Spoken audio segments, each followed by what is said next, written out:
Yes, I'm on my cell phone. No, this may not be as professional as I like it to be, but I haven't had a chance to get you guys any a recap of West Virginia's 73-60 win over Georgetown in the Big 12 Big East battle.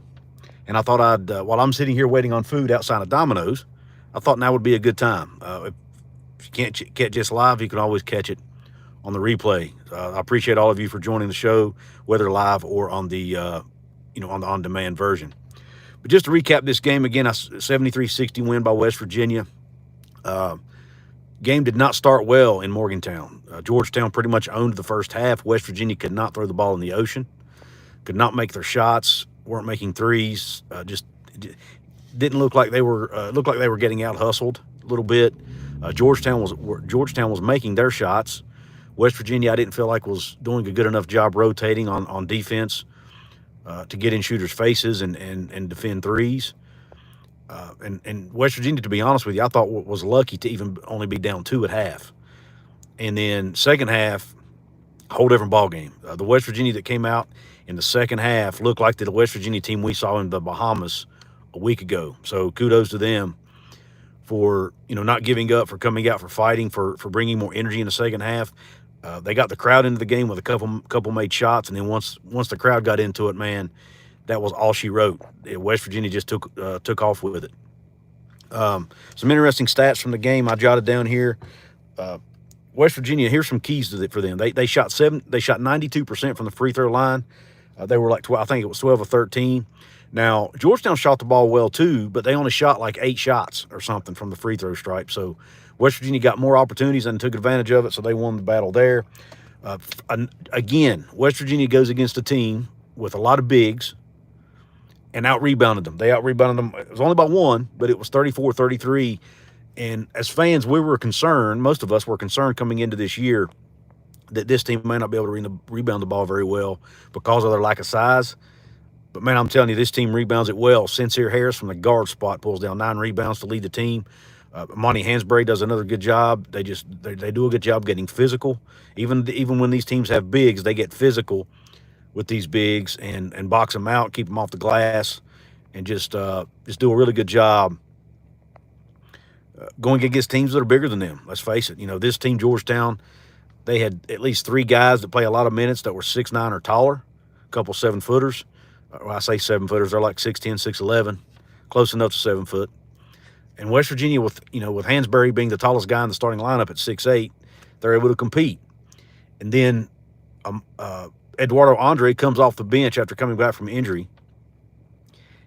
and gets himself 4 block shots. So he only scored a couple buckets, but, man, the energy he brought off the bench on the defensive end, unbelievable, especially blocking shots. So hats off to Eduardo Andre for his defensive effort, bringing the energy. And one of the blocks he had was one of the best blocks I've seen at West Virginia in a long, long time. Maybe the best block since Sagaba Kanate put on the old gold and blue. So hats off to Eduardo Andre for his effort. The team forced 14 turnovers, and we're able to score 19 points off of those turnovers. Now, Georgetown forced 12 turnovers of their own, so that they didn't do too shabby. But they didn't score as many points off there. I think they scored, and I don't have their numbers in front of me, but I think they scored like 6 points off turnovers or something like that. But so West Virginia was able to outscore them off turnovers.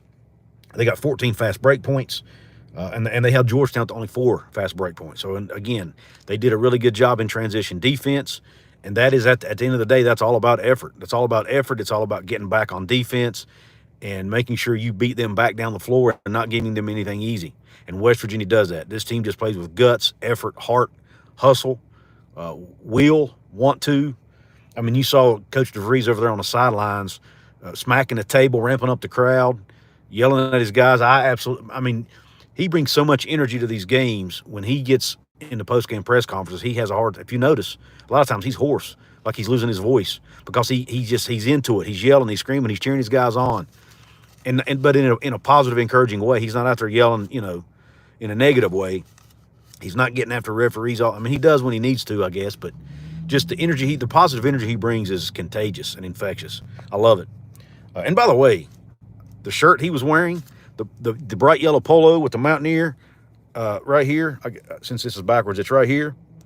Awesome, awesome shirt. I wish I could get my hands on one of those. So Ren Baker or whoever's over merch, if you're listening, us fans want to buy that shirt. Make it available to us. All right. West Virginia 28-22 advantage with points in the paint, again, against a much bigger team. So impressive there.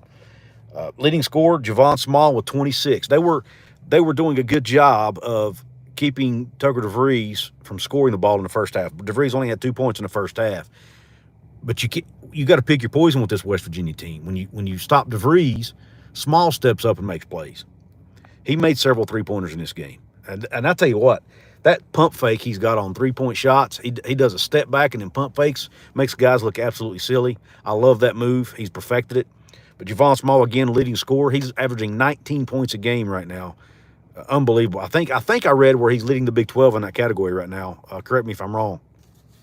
But Small had 26. DeVries, even though he only scored 2 in the first half, he closes the game with 15. 15 points total. Hit several big three-point shots in that game. And again, there's no range long enough for him to not shoot it. Just about if he crosses half court, it's going up. And then Toby O'Connor, another decent game, or I shouldn't say decent, another strong game with 11 points. I mentioned Sincere Harris with 9 boards. Sincere Harris also played really, really good defense. He was guarding Jaden Epps, arguably Georgetown's best player, and held him to 2 points in the second half. So, Sincere Harris is not going to light up the stat sheet with points. But, man, he gets steals, he gets rebounds, and he's a lockdown defender on the other team's guard, usually their best guard.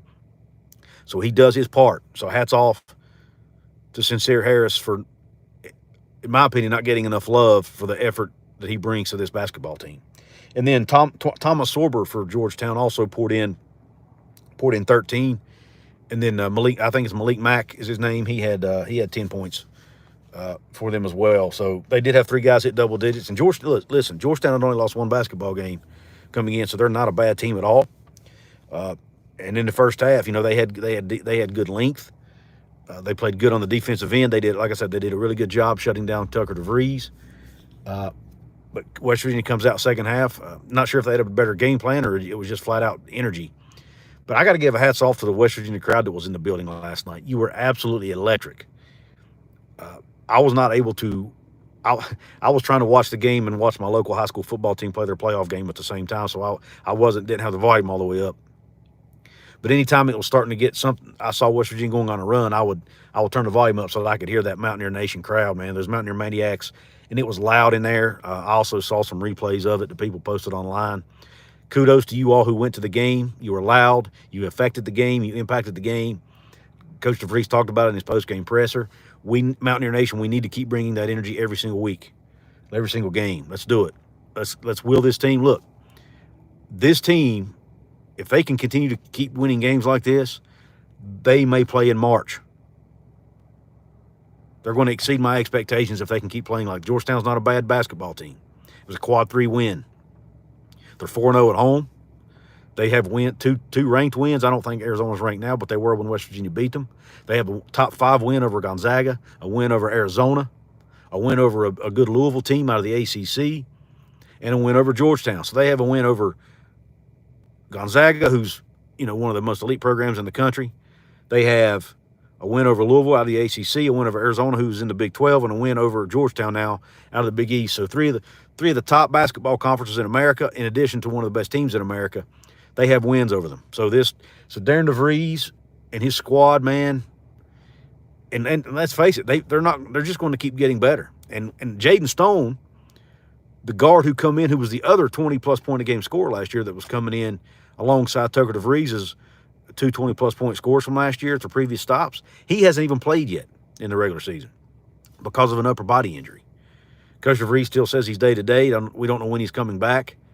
But if they can get him back and get him in the rotation and get him feeling comfortable and he can start making some shots and taking some of that pressure off of Tucker and Javon, this team could be even better. So I'm looking forward to seeing Jaden Stone get back in the mix, get back in the rotation. But I was really excited to see how this team played, how they continue to play, how they continue to get better. I was glad to see that the effort they brought in the second half and the energy they brought in the second half to overcome their first half woes. They didn't give up. They didn't quit. So kudos to them. Listen, this is going to be a short one, guys. Just wanted to get on here and give you my thoughts, my reactions to this game. Felt like I owed that to you guys, and I also wanted to do it because I'm excited about this team. I appreciate everybody tuning into the show. Hope you have a great day. Go Mountaineers, and I'm done.